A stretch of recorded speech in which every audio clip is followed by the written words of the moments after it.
An interest in Ekitike.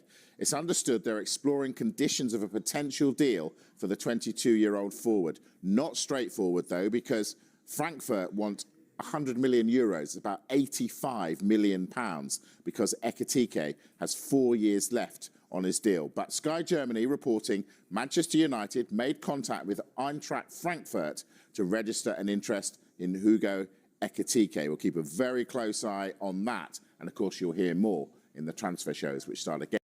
Mbeumo couldn't quite get that one done before the deadline. You still think that'll happen? It's interesting, this, because now the spectre for Manchester United is Thomas Frank imminently arriving at Tottenham Hotspur, and he would desperately like to have BryanMbeumo at Tottenham Hotspur, and he can offer BryanMbeumo Champions League football. The information we have as it stands is that Mbeumo wants to go to Manchester United. A lot of that deal on the personal terms side have been agreed in principle. It's just whether Manchester United and Brentford can agree on a fee. Now, there has been one bid of £45 million plus £10 million in performance-related add-ons. That makes it around £55 million package, which Brentford have rejected. There's a school of thought that their feeling is, well, if Matheus Cunha has arrived to Manchester United for £62.5 million, well, BryanMbeumo is worth at least £62.5 million. So Manchester United will need to raise their offer. We expect United to go back in.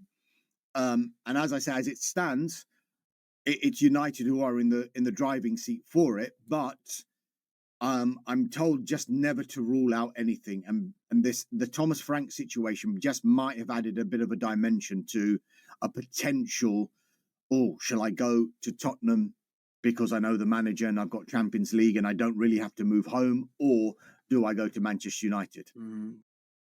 Victor Gyökeres is another name that's been heavily linked. What's the latest on that one, Darms? United are definitely interested. It's our understanding that they have made initial contact, but via intermediary. So there hasn't actually been club-to-club contact between Manchester United and Sporting. But the Sporting president, he's been having his say, because there's been all sorts of reports suggesting that Gyökeres has been promised he could leave for around £60 million because he stayed on at Sporting for last season.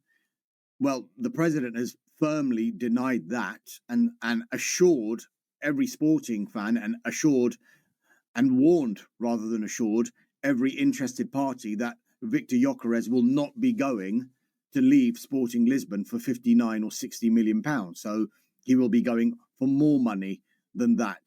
The noises again coming out of Portugal is that Victor Gyökeres is not happy about that, because he thought he had a gentleman's agreement about being able to go for less money, so it would be easier for him to do so. This one looks like it can rumble on, but you can understand the interest from United, that it's a priority position that they want to fill, and I'm told they want to fill it regardless of whether Rasmus Højlund stays at United or not. And maybe it could be beneficial to someone like Rasmus Højlund as well.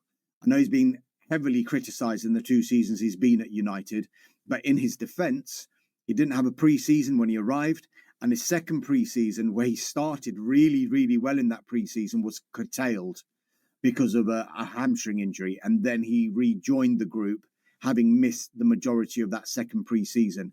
And then at, 20 years old when he arrived, he's expected to lead the line of one of the biggest football clubs in the world, and having had no previous experience of the Premier League and made 12 starts, I think. O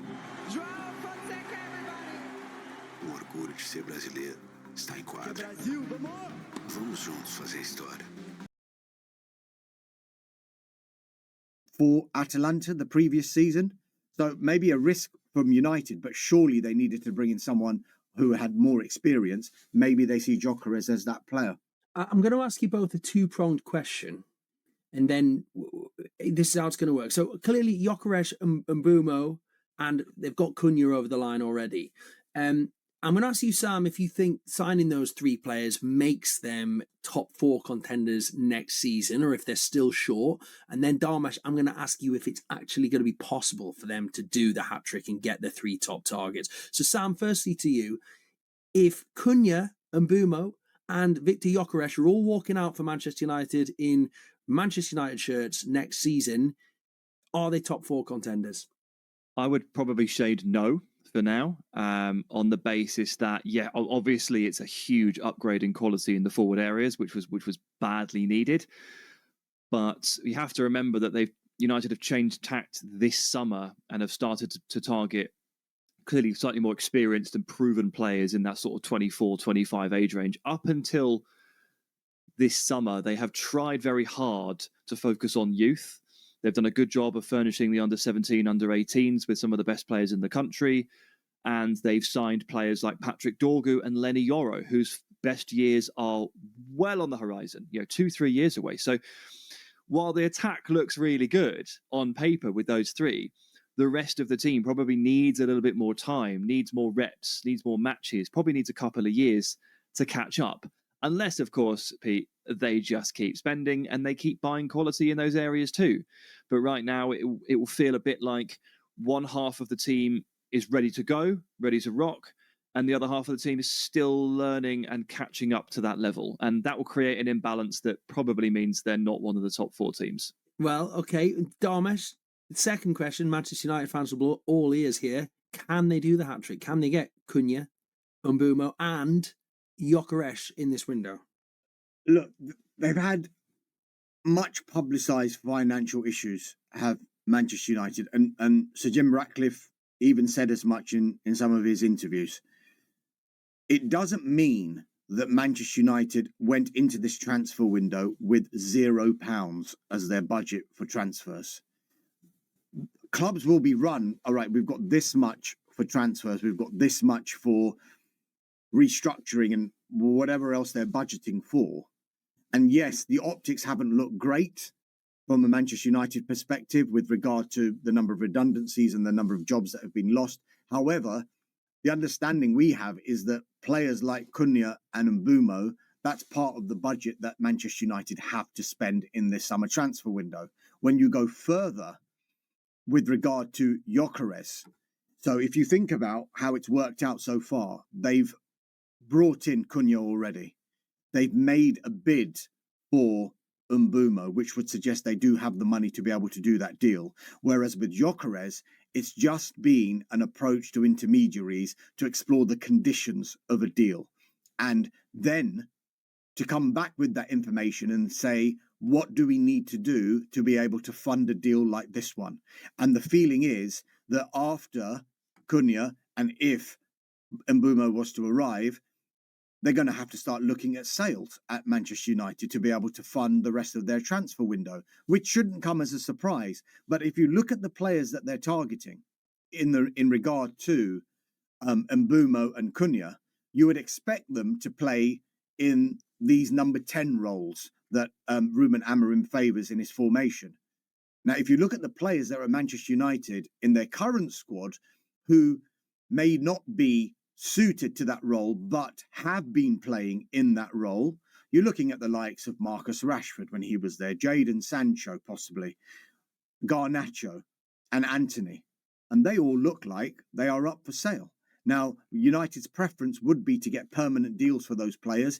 And doing a quick bit of maths, if you were to calculate if they were miraculously able to sell all 4, you're looking at about 100 to 125 million pounds all in, I would suggest. And about $1 million a week off the wage bill, probably too. Yeah. So, savings there as well. But those would be the players that they would be happy to allow to leave. But I think as far as a preference being a permanent deal, I think they would still have to look at loans for these players because of the wages that they're on. And that will then have an impact on the type of transfer window that Manchester United can have. I think United fans are getting really excited here because they've suddenly seen, wow, straight away, Mateus Cunha's come in. Straight away, Mbeumo, there's a bid in and they're going to go back in for him. Gyokeres, they're interested in him. Just bring him in, just bring him in, just bring him in. Whereas before the window started, all the talk was, this is a 3 or 4 transfer window revolution for Manchester United. But because they've done one deal so early and potentially getting another one over the line very early, United fans are thinking, they're in the league here. if they get this right. So I think they just need to take a step back, because there still needs to be outgoings before they can fully do what they want to do with regard to incomings, I think. Which we know, especially with Manchester United, is easier said than done. Gyökeres, so clearly someone that clubs in the Premier League are going to be interested. And we'll leave you here with the latest from Manchester United. If you liked it, you know what to do. Leave a like, subscribe to the channel, and activate the bell so you don't miss any news about the Red Devils. Thanks for your audience, and see you next edition of Man United 24 Hours React. Here, the passion for United is news every day. Thanks, and glory, glory Man United.